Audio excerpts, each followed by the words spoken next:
अस्सलाम वालेकुम नाज़रीन, प्रोग्राम दिन भर में मैं हूँ आपकी मेज़बान शहरबानो आवान और मैं हूँ इमरान सनाउल्लाह। नाज़रीन, आज के प्रोग्राम में हम सबसे पहले बात करेंगे पाकिस्तान और अफगानिस्तान के दरमियान जंग बंदी के बाद दोहा मुज़ाकरात की। तो वज़ीर आज़म शहबाज शरीफ की ज़ेर सदारत अफ़गान पनाह गुज़ीनों की वतन वापसी के हवाले से इजलास हुआ। फील्ड मार्शल सैयद आसिम मुनीर, वफाकी वज़रा, वज़ीर आज़म आज़ाद कश्मीर की शिरकत, पंजाब सिंध बलूचिस्तान और गिलगित बल्तिस्तान के वज़ीर आला भी इसमें शरीक हुए। वज़ीर आला खैबर पख्तूनख्वा शरीक नहीं हुए। वज़ीर आज़म ने कहा कि दहाइयों से मुश्किलात में घिरे अफगानिस्तान की पाकिस्तान ने हर मुश्किल वक्त में मदद की। अफगानिस्तान का पाकिस्तान पर हालिया हमला और खवारिज की पाकिस्तान में दरअंदाजी की कोशिशों का साथ देना तशवीशनाक अमर है। पाकिस्तान की बहादुर अफवाज ने इस हमले का भरपूर अंदाज में जवाब दिया। बिल्कुल। उधर 48 घंटों की आर्जी जंगबंदी के खात्मे के बाद दोहा में पाकिस्तान और अफगान तालिबान के दरमियान मुज़ाकरात का सिलसिला जारी है। तालिबान वफ्द की क़यादत वज़ीर दिफा मुल्ला याकूब कर रहे हैं, जबकि पाकिस्तानी वफ्द की सरबराही सीनियर सिक्योरिटी हुकाम के सपुर्द है। ये मुज़ाकरात तालिबान हुकूमत की दरख्वास्त पर शुरू किए गए ताकि सरहदी कशीदगी को ख़त्म करके अमन की राह हमवार की जा सके। दोनों फ़रीक़ैन इस वक्त मसले के पुरअमन हल के लिए मुखलिसाना कोशिशों में मसरूफ़ नजर आते हैं। मगरबी सरहद पर अफगान तालिबान की जारहियत के तनासुर में वज़ीर आज़म शहबाज शरीफ ने मुल्की सिक्योरिटी के हवाले से अहम इजलास तलब किया।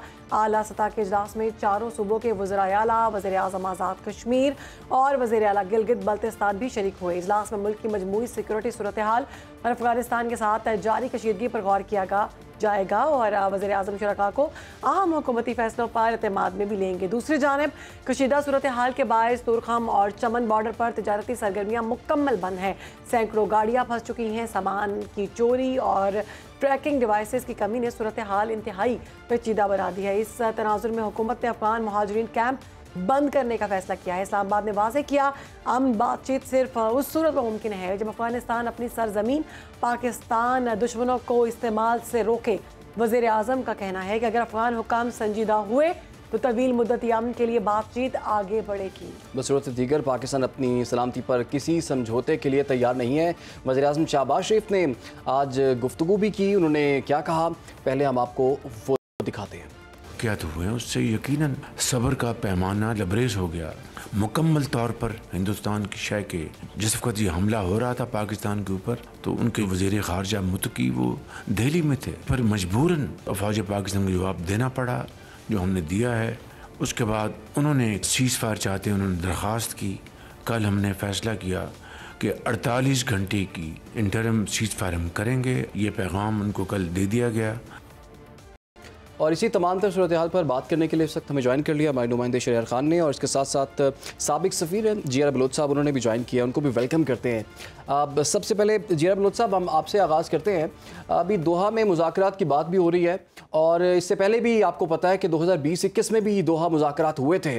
तो उस वक्त भी इसी तालिबान जो अबूरी हुकूमत है, इन्होंने कहा था कि हम अपनी सरजमीन किसी मुल्क के ख़िलाफ़ इस्तेमाल नहीं होने देंगे। इस बात को 4-5 साल हो गए हुए हैं, लेकिन अभी तक वो अपने वादे को पूरा नहीं कर सके। इस मर्तबा के मुज़ाकरात कितने इंपॉर्टेंट हैं और इसमें क्या मामला तय हो सकते हैं?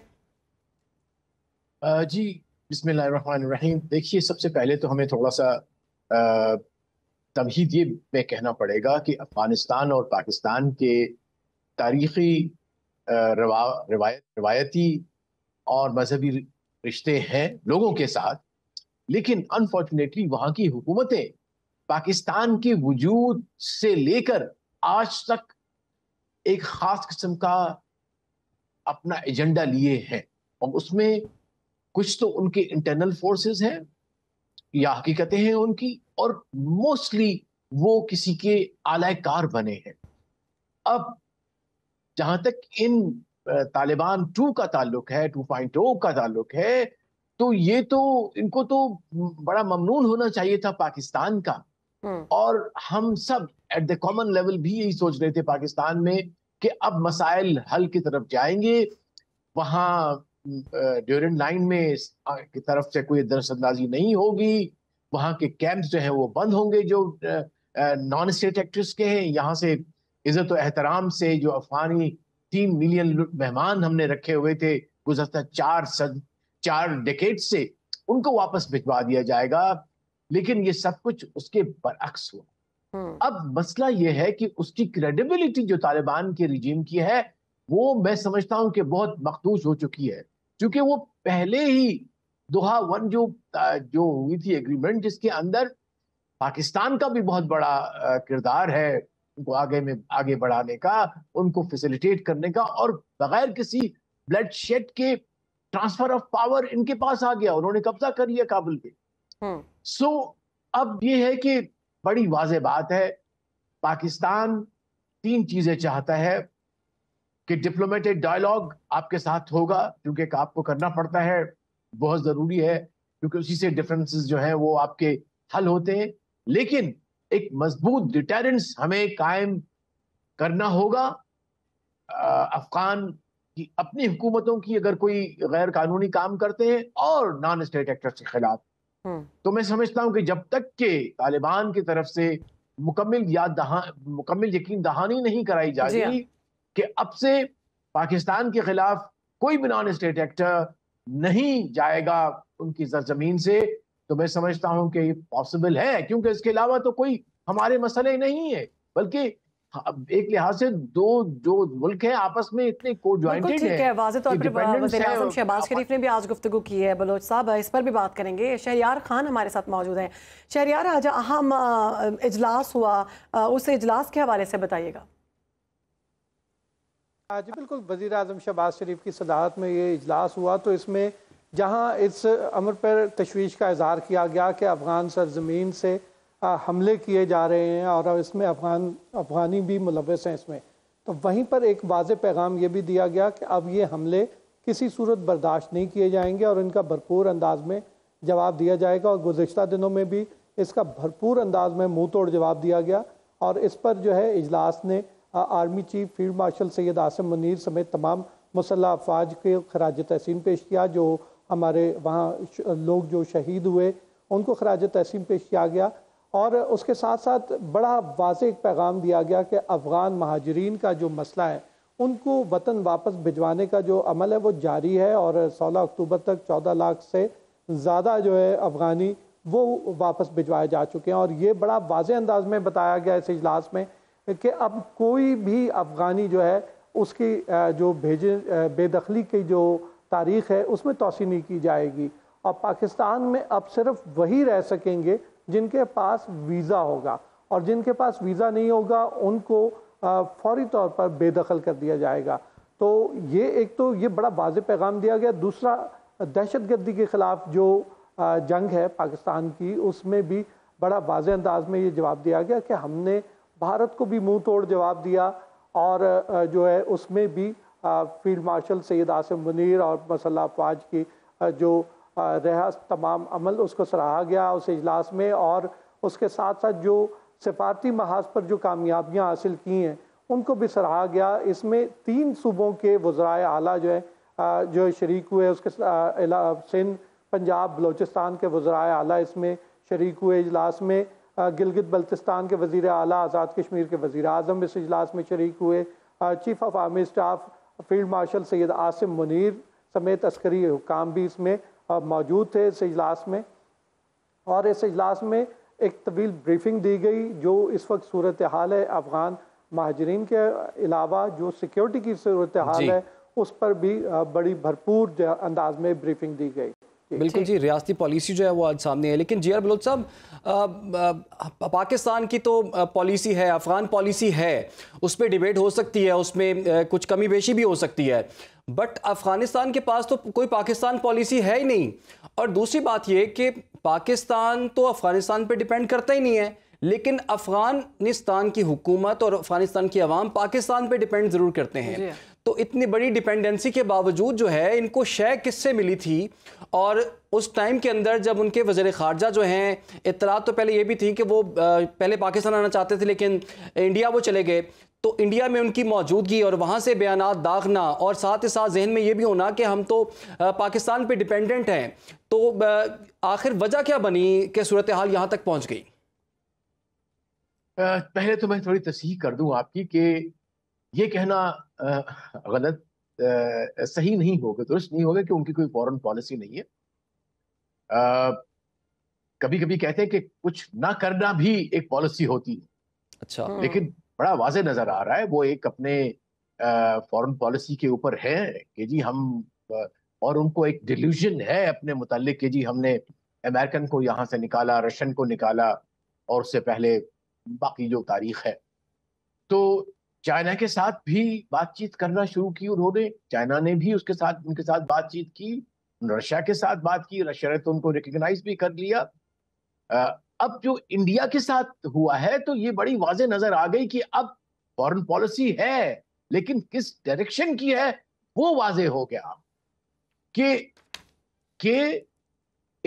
बाकी जो ममालिक मैंने कहे उनसे तो फायदा लेना है, लेकिन इंडिया के साथ इसलिए जाना है कि पाकिस्तान के खिलाफ लिवरेज किया जाए, पाकिस्तान को ब्लैकमेल किया जाए, और खुदा ना खास्ता अगर बुरा वक्त आता है और फिर पाकिस्तान और हिंदुस्तान की ईस्टर्न फ्रंट पे कुछ होता है तो हम एक वनरेबल कम से कम फ्रंट उनके लिए खोल दें कि जी यहां भी कुछ फौजें रखनी पड़ेंगी आपको। तो ये मुझे तो कभी कभी लगता है कि ये हो सकता है कि ये डिवॉल्व डॉक्ट्रिन की दूसरी सूरत है। This is the second form और थर्ड फॉर्म और दी better form of devolve doctrine, जिसमें वो नॉन स्टेट एक्टर्स के अलावा नाउ फिजिकली जो अगर कोई स्टेट अगर उसको कहा जाए जो अगर रिप्रेजेंट कर रहे हैं स्टेट को, जाहिर है चूंकि उनके कब्जे में है अफगानिस्तान, लिहाजा ये तो उससे डिवॉल्व टू हो जाता है डॉक्ट्रिन कि अब वो ना सिर्फ के नॉन स्टेट एक्टर्स को इस्तेमाल करेंगे पाकिस्तान के खिलाफ, लेकिन अब वो अफगान गवर्नमेंट को भी करेंगे इस्तेमाल। बिल्कुल। तो और ये बलोच साहब हमने देखा कि Not acceptable to us. ये बहुत बड़ी डेवलपमेंट है, पाकिस्तान की जानिब से मुंह तोड़ जवाब भी दिया गया और फिर परेशान होकर उनकी जानिब से कहा गया कि हम सीज़ फायर चाहते हैं। 48 घंटे के लिए उन्होंने सीज़ फायर की दरख्वास्त की, वो सब कुछ भी हो गया। वज़ीर-ए-आज़म शहबाज शरीफ ने खिताब भी किया और हमने अब से कुछ देर पहले उनका बयान भी चलाया। उन्होंने कहा कि अफगानिस्तान अपनी सरजमीन पाकिस्तान के दुश्मनों के खिलाफ इस्तेमाल से रोकेगा तो ये मामला तय पाएंगे। आपके नज़दीक इस वक्त बड़ा चैलेंज क्या है हमारे लिए? इत्तेमाद की कमी है, इलाकाई सियासत, या दोनों ममालिक की अंदरूनी कमज़ोरियाँ हैं जो ये सारे मामलात को ख़राब कर रही है? इस बहरान से निकलने के लिए पाकिस्तान के पास कौन कौन से ऑप्शंस हैं? देखिए जी, मैंने तो अर्ज किया कि हमारे पास 3 की डायलॉग, ऑब्वियसली बातचीत करनी चाहिए, और ये जो हमने थर्ड पार्टी को अभी किया है जो कि बड़े पावरफुल हैं डिप्लोमेटिकली, इसी तरह से हमें अब एक तो वो रखना पड़ेगा। उसके अलावा हमें एक रीजनल कोलैबोरेशन भी करनी पड़ेगी जो कि इफेक्टेड कंट्रीज हैं around this region, China, Iran, central Asian states, और जो मॉस्को फॉर्मेट है उसको स्ट्रेंथन करना पड़ेगा रीजनल लेवल के ऊपर। और फिर हमें उसके अलावा शायद कानूनी चाराजोई करनी पड़ेगी इंटरनेशनल फोरम्स के ऊपर। अगर हमारे पास एविडेंस है तो there is a clear article जिसके तहत हम जा सकते हैं उनके पास कि भाई अफगानिस्तान, अगला स्टेप ये होगा कि हम अफगानिस्तान को अगर ये बाज नहीं आते तो मैं रिकमेंड करूंगा कि it should be then we should take कानूनी चाराजोई करनी चाहिए कि स्टेट स्पॉन्सर ऑफ टेररिज्म है। बिल्कुल जी आर बलोच साहब, बिल्कुल सर, आप मुकम्मल कर लें। जी, मैं अर्ज कर रहा था कि हमें फिर उस तरफ जाना पड़ेगा। अगर बातचीत से भी कोई फायदा नहीं होता और हमारी अगर मिलिट्री कैंपेन से भी कुछ नहीं होता, लेकिन उससे ज्यादा हमारा यह है कि हमें डिटेरेंस और डिप्लोमेसी और थर्ड इंसेंटिव ऑफ डेवलपमेंट, ये 3 Ds को मिला के एक स्ट्रेटेजी बनानी पड़ेगी इमीडिएट टर्म में भी और लॉन्ग टर्म के अंदर। लेकिन अब ये कि हमें सस्टेन करना पड़ेगा अपने एफर्ट्स को, आधे में छोड़ के फिर कहने जी हम तो अब बात करना चाह रहे हैं यूटीपी से, no that can not be done, that file has to go away. बिल्कुल ठीक है। अब पाकिस्तान साबित करेगा कि है वो इंटरनेशनल बॉर्डर है, वो साबित करेगा कि Pakistan is not a soft target for any country which is inimical to Pakistan.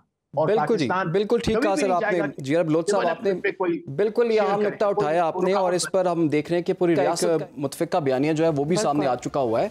और दूसरा जो पाकिस्तान ने जो अफगान तालिबान हुकूमत से ये कहा है कि जी आप जो टीटीपी के जो ग्रुप्स हैं उनको काबू में करें, और ना तो उनकी कैपेसिटी है जी और ना ही उनकी विलिंगनेस नजर आ रही है। जिस तरह से इस्तेमाल किया जा रहा है, जिस तरह से वो आके मुआवनत कर रहा है, इन्होंने सरजमीन उनको दी हुई है, ये बिल्कुल काबिल कबूल नहीं है, किसी सूरत भी इसको बर्दाश्त नहीं किया जा सकता। आगे बढ़ते हैं जी। और बात करते हैं, पंजाब हुकूमत ने बड़ा फैसला कर लिया है नाजरीन। सूबाई काबीना की तहरीक लब्बैक पाकिस्तान पर पाबंदी की मंजूरी दे दी गई है। मजहबी जमात पर पाबंदी की समरी वफाकी हुकूमत को भिजवा दी गई है। पंजाब काबीना की मंजूरी के बाद फिलहाल TLP पर पाबंदी का अपनी नोटिफिकेशन वफाकी हुकूमत जारी करेगी।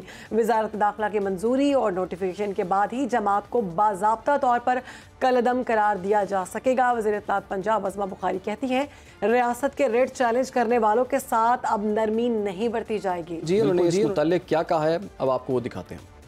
पंजाब काबीना ने TLP को बैन करने के लिए अपनी जो मंजूरी है वो दे दी है और वो मंजूरी वफाकी हुकूमत को भिजवा दी गई है। और पंजाब हुकूमत ने जुमे के बाद मुमकिन हंगामा राई से निमटने के लिए पंजाब भर में 42,000 पुलिस एहलकार जी तैनात करके तहरीक लब्बैक पाकिस्तान के एहतजाजी मनसूबे को नाकाम भी बना दिया। मुरीदके में क्रैकडाउन के बाद TLP के कई रहनुमा ज़ेर ज़मीन जा चुके हैं, छुप चुके हैं। दूसरी जानिब ताजिर बरादरी, उलमा इकराम और सिविल सोसाइटी ने हड़ताल की कॉल यकसर मुस्तरद कर दी।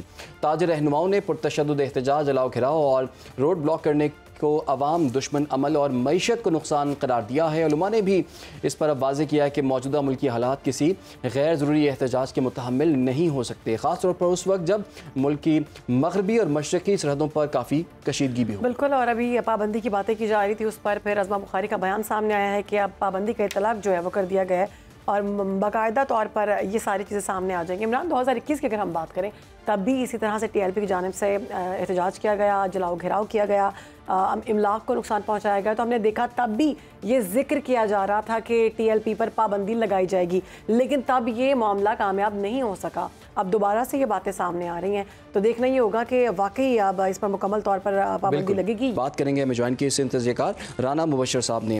राना साहब, बहुत शुक्रिया आपके वक्त का। राना साहब, पहले भी तो कई दफ़ा ऐसे मौके आए हैं कि इस जमात पर पाबंदी लगने के लिए तमाम चीज़ें जो है मुकम्मल कर ली गई थी।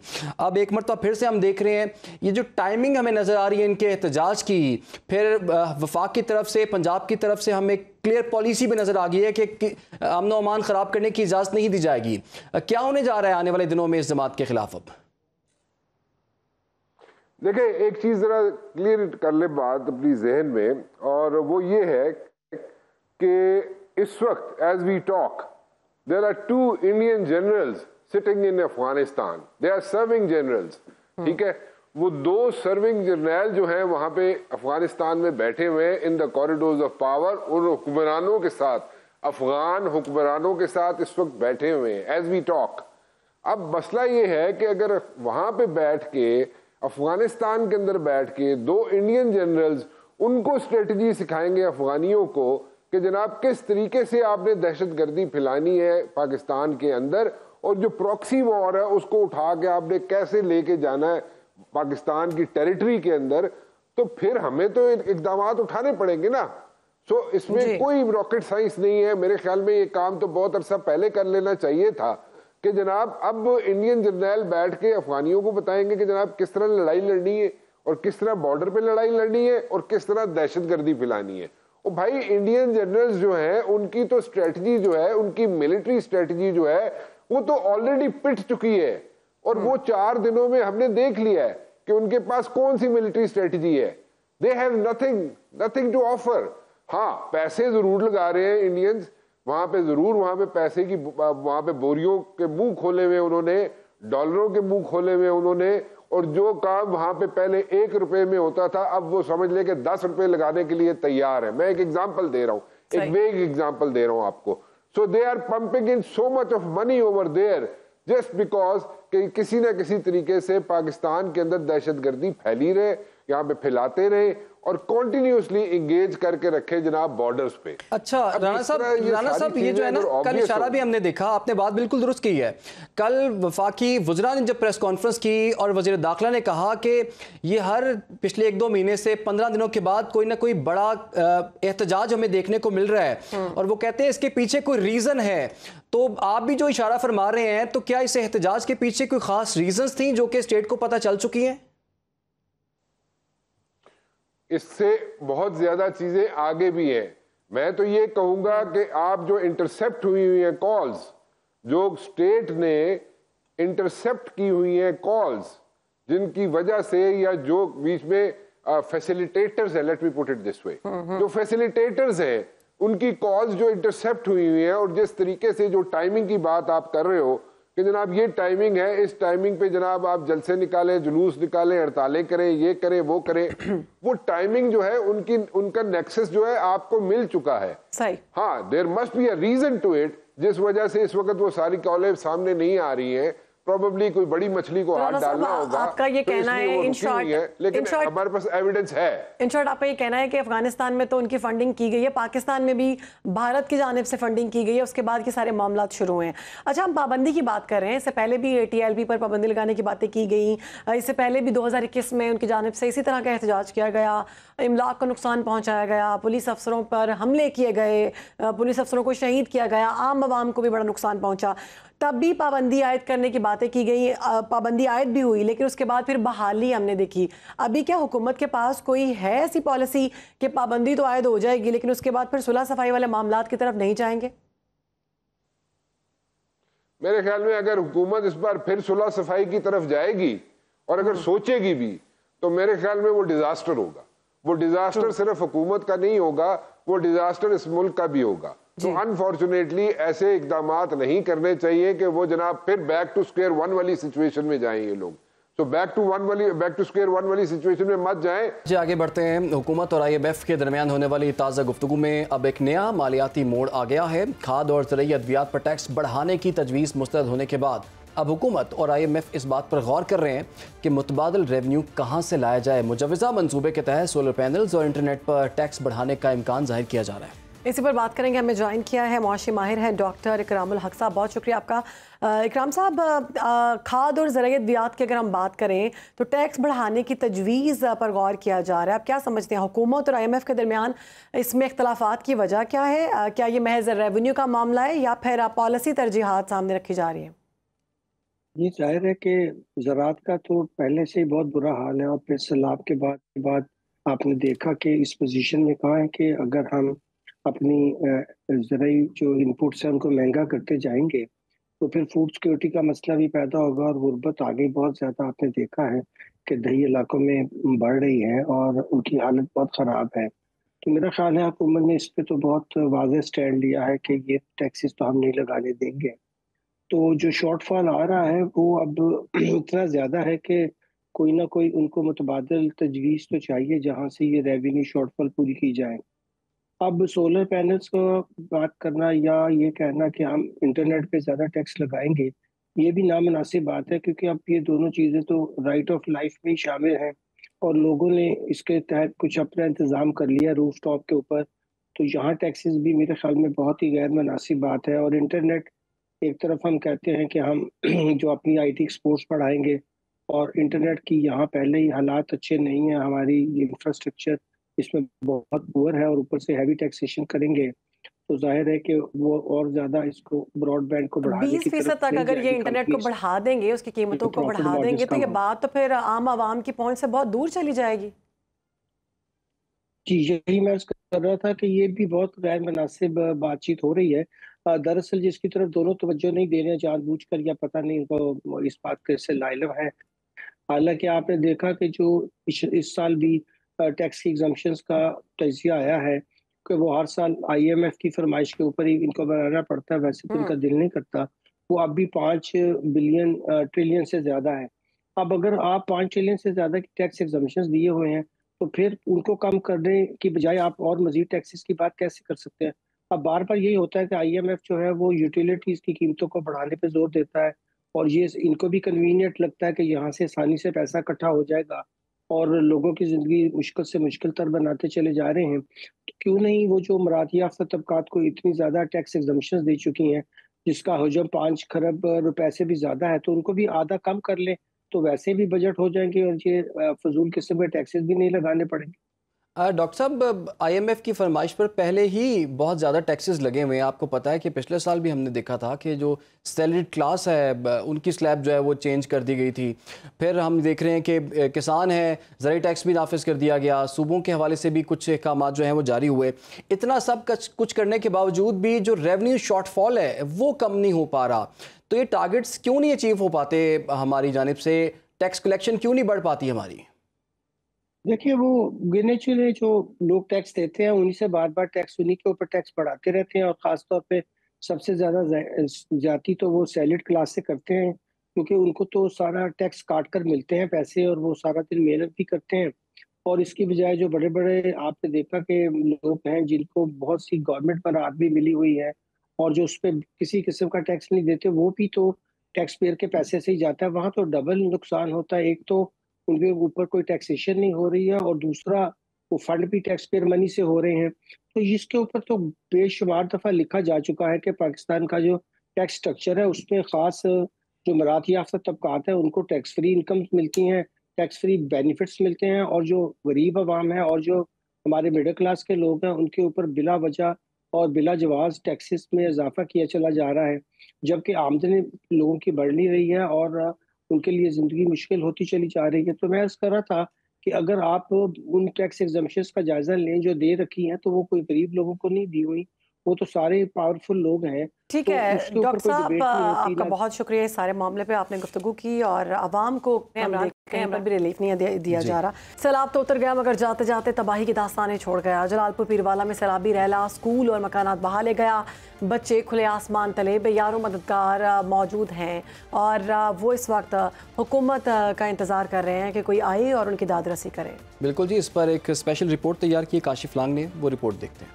जी बिल्कुल, सैलाब उतर गया। जलालपुर पीरवाला में जो मुतासरीन की वापसी का अमल है वो जारी है। अपने घर बार हंसता बस्ता छोड़ कर गए थे, जब वापसी पहुंचे तो कोई घर न था, मिट्टी के ढेर लगे हुए थे। आज मैं एक ऐसे घर में मौजूद हूँ जो दो मियाँ बीवी हैं, और जो बुजुर्ग है वो दोनों आंखों से नबीना है, उनको वो रेस्क्यू करके यहाँ से निकाला गया था। आज वो अपने घर जब वापसी पहुँचे तो उनका जो घर है मुकम्मल तौर पर तबाह हो चुका था। उनसे बात करने की कोशिश करेंगे, वो देख तो नहीं सकते लेकिन वो महसूस कर सकते हैं कि उनके दिल पर अब क्या गुजरी है। सर्दी का मौसम है, सारी कोई चीज़ नहीं बची, ना कोई खुराक, ना कोई बर्तन, ना कोई चीज़ भी क्या नहीं बची। क्या बचे, बस सारी वास्ते ये है कि हुकूमत पंजाब सारे वास्ते मदद सारी करे अस भला बहाली थी सके। सारी सैलाब है, सारे वह गए, बच्चे खुटी चीज़ भी ख़त्म थी गई। ज़िंदगी गुजारन वास्ते सिर्फ जगह ना असां 3 ਤੋਂ 4 फुट पानी झाग दे वेने, बिस्कुट वगैरह गिने आंदे हैं, उनके नाल गुजारा थीना पे। उतो सर्दी बहुत ज्यादा पौंदी पी है, गिदाई किल्लत दी भी परेशानी है।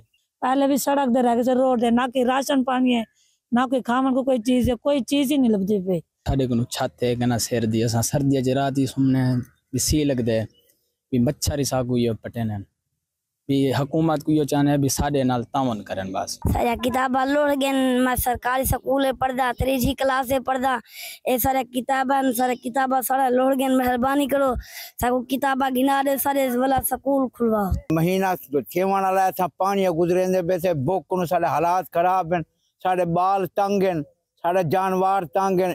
ये हुकूमत को अपील है जो भाई सारे तरफों जल्द तो कोई इमदाद की वने, तो सारे नाल भलाई की वने। मुश्किलात बड़ी है पे, पानी का भी रास्ता जो हाली कलिया कोई नहीं, पानी झाग दे वेना पौंदे, कोई बच्चे वास्ते जो बिस्कुट गंजा वने पौंदे, बच्चे भी बीमार हैं पे, जानवर भी बीमार हैं पे। अगर कोई मदद करे साको कोई शका नहीं, बच्चे ना खाओंदे ना पियोंदे, कोई मदद कहीं नहीं किया। इनके पास जो है खुराक की बड़ी शदीद किल्लत है। हुकूमत पंजाब ने जो ऐलान किए थे, इनका कहना है कि वो अपने पूरे करे और हमारा जो घर है हमें दोबारा तामीर करके दिया जा सके। आके सर्दी आ रही हैं तो हम अपनी सर्दियों से बचकर अपनी जो ज़िंदगी बच के उनको सुकून से गुजार सकें। जी। डॉक्टर फैसल मसूद टीचिंग अस्पताल सरगोदा में आने वाले मरीज बुनियादी सहूलियात से महरूम हैं। अद्वियात समेत ज़रूरी तिब्बी सामान तक दस्तियाब नहीं। मरीज हाथों में पर्चियाँ लिए अस्पताल के मुख्तलिफ वार्ड्स के चक्कर काटते दिखाई देते हैं। इसी पर बात करेंगे, हमारे साथ मौजूद हमारे नुमाइंदे अली रजा से। अली, बताइएगा क्या सूरत हाल है? आज बिल्कुल एक तरफ आवाम बुनियादी सहूलियात से महरूम है, जबकि दूसरी जानब doctor Faisal Masood teaching hospital में सहूलियात के शदीद फुकदान हैं। मेडिसिन जो है अस्पताल से गायब हो चुकी है। मरीज़ जो है पर्ची हाथ लिए प्राइवेट मेडिकल स्टोर्स पर जा रहे हैं। यहाँ पर मरीज़ हमारे साथ मौजूद हैं जिनकी जानब से ये कहा जा रहा है कि डॉक्टरों की तरफ से हमें जो है पर्ची थमा दी गई। हमारे भाईजान ये बताइएगा, अस्पताल में मेडिसिन है भी कि नहीं?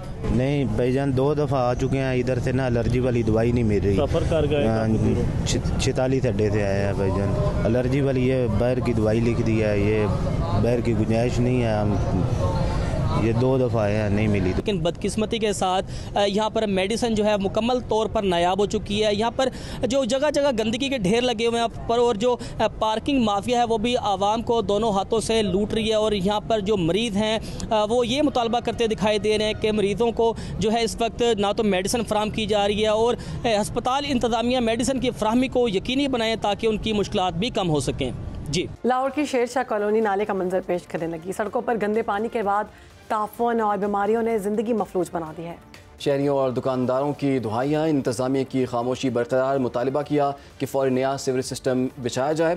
मज़ीद तफ़सीलात जानेंगे सुहेल अब्बास बलोच से। जी सुहेल। जी बिल्कुल, लाहौर का इलाका शेरशाह कॉलोनी जो है वहाँ पर मौजूद हूँ। जो सीवरेज का हालात हैं वो इंतहाई ख़राब हैं। मेन रोड है शेरशाह कॉलोनी रोड की और इस रोड में अकब में देखें पानी और इस तरफ भी पानी ही पानी जो है वो गंदा गटर का पानी है। यहाँ पर बड़ी कारोबारी मराकज़ हैं वो मुतासिर हो रहे हैं। हमारे साथ यहाँ के रहायशी मौजूद हैं, उनसे बात करते हैं, पूछते हैं। बताइएगा जी क्या सूरत हाल है, कब तक जो है वो कितनी देर होगी? ये मैक्सिमम जब कि बारिशें शुरू हुई हैं उस वक्त से ये पानी ये रहा ना इधर और सड़क पर मौजूद है। और ये हमारियाँ रेत वाली ट्रालियाँ ने और जी भी गाड़ी लगती है हमारे ऊपर गंदा पानी फेंका जाता है।